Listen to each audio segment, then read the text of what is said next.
Lisa Caputo Love here to go over today's strategy. We're going to think about notice and note signposts. These are the signals that we use to help us understand the text. And there are ones that are specific to fiction and the ones that are specific to nonfiction. Today, we're going to go over fiction, contrasts, and contradictions. So for a contrast and contradiction, to begin, don't worry. I know that contrast and contradiction is a mouthful.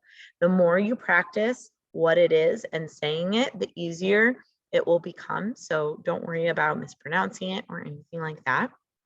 Now, when we're looking through a text, we are using these signposts or signals to help us pause and think about the important things that are happening.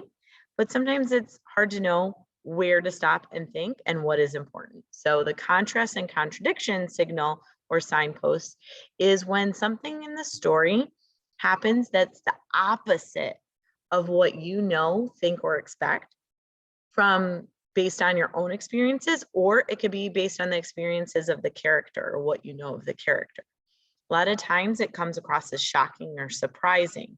So for example, perhaps a character who is usually really kind does something really mean. That would be a contrast and contradiction.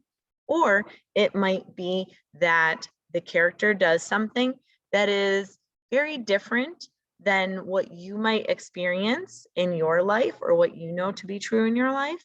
That is another example of a contrast or contradiction. You might read something in the text that says something like, "You have changed." So another character might say it to the character that you are talking about. Perhaps there is something that never happened before or is different. That is, again, a signal to you that, ooh, this might be a contrast or contradiction.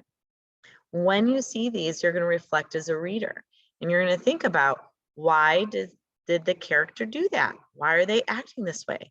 How would I do that or say that? Would I do or say that? And how does this change things for the story or for you? So that's how to do contrasts and contradictions. Hopefully that was helpful for you, and see you next time.